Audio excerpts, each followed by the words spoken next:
नमस्कार दोस्तों, मेरा नाम है विमल सिंह बालाजी। स्टडी अड्डा में आप सभी का स्वागत है। तारीख आपकी है 7 अगस्त 2026 की। बिहार शिक्षकों के संदर्भ में जो ट्रांसफर आवेदन देखने को मिले, उसी को लेकर कंप्लीट लिस्ट जारी हुई है। उसी को लेकर आज की न्यूज़पेपर की अपडेट भी जारी हुई है। दोनों की बात इस वीडियो में करेंगे। सबसे पहले बात करते हैं आपका प्रेस नोट, बिहार राज्य शिक्षक स्थानांतरण नियमावली 2026, जिसमें समायोजन या समानुपातीकरण और आवेदन संबंधी जो तथ्य हैं, जिसमें समायोजन या समानुपातीकरण हेतु शिक्षकों से दिनांक 29/7/2026 से लेकर 5/8/2026 तक ऑनलाइन आवेदन प्राप्त किए गए थे।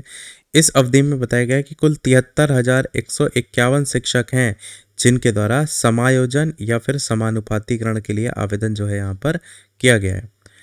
इसके साथ ही साथ आवेदन के उपरांत आगे की जो समस्त कार्रवाई है वो पोर्टल के माध्यम से पारदर्शी तरीके से संपादित जो है वो की जाएगी। इस कार्य के निष्पादन और निगरानी के लिए 3 स्तर हैं, जिसमें जिला स्तर, प्रमंडल स्तर और राज्य स्तर। इस पर स्थापना समिति का गठन जो है वो किया गया है। शिक्षकों द्वारा दिए गए विद्यालयों के विकल्प में से ही विकल्प चयन में तबादला होगा। विकल्प के विद्यालयों के अलावा किसी भी शिक्षक का किसी दूसरे विद्यालय में तबादला नहीं होगा। साथ ही समायोजन या समानुपातीकरण की कार्रवाई 9/9/2026 तक पूर्ण करने का टारगेट यहाँ पर रखा गया है। आज तारीख आपकी 7/9/2026 की है। 7/9 नहीं, 7/8/2026 की है, यानी अगले महीने तक की बात यहाँ पर की गई है। अगला है पारस्परिक स्थानांतरण संबंधित तथ्य, जिसमें बताया गया है कि दिनांक 29/7/2026 से 5/8/2026 तक की अवधि में पारस्परिक जो स्थानांतरण है, म्यूचुअल ट्रांसफ़र, उसके लिए अगर बात करें कुल आवेदन तो 4259 टोटल आवेदन प्राप्त हुए हैं, जिसमें पारस्परिक स्थानांतरण म्यूचुअल ट्रांसफ़र की कार्रवाई 14/9/2026 तक पूरी करने का टारगेट यहाँ पर रखा गया है। 14/9/2026 यहाँ पर भी अगले महीने की बात की गई है, पर इसका समय पहले वाले से ज़्यादा है। यानी समायोजन की जो प्रक्रिया है ना, या समानुपातीकरण की कार्रवाई, वो पहले कंप्लीट होगी और फिर जो म्यूचुअल ट्रांसफ़र है उस पर जो है वो फैसला आपका फाइनल होगा। सामान्य स्थानांतरण संबंधी तथ्य, जिसमें बताया गया है सामान्य स्थानांतरण की जो प्रक्रिया है वो 17/9/2026 से स्टार्ट होगी और सभी इच्छुक शिक्षक से अनुरोध है कि वे नियमावली के प्रावधानों को ध्यान में रखते हुए ससमय आवेदन इसमें करेंगे। तो इसके लिए अभी समय है आपका।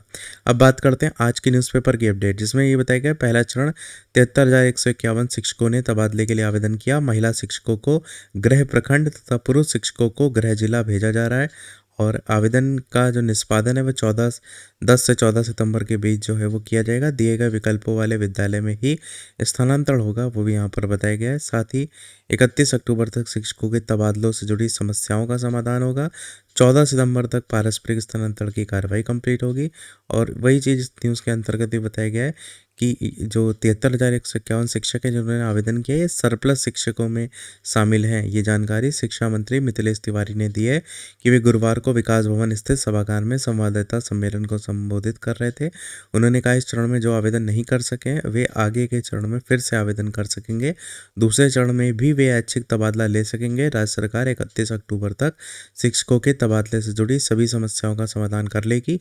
सरकार का टारगेट है कि इस अवधि के बाद शिक्षक पूरी ऊर्जा के साथ विद्यार्थियों के पठन पाठन पर ध्यान केंद्रित कर सकेंगे। इसी वजह से महिला शिक्षकों को गृह प्रखंड और पुरुष शिक्षकों को गृह जिला के भीतर जो है वो भेजा जा रहा है।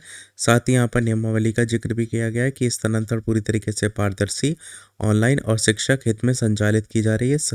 समायोजन या समानुपातीकरण के लिए 29 जुलाई से 5 अगस्त तक की रात्रि 12 बजे तक ये आवेदन लिए गए थे।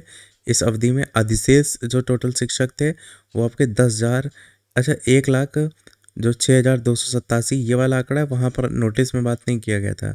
इतने टोटल अधिशेष शिक्षक थे, जिनमें से 73,151 शिक्षकों ने स्वेच्छा से आवेदन जो है वो किया है।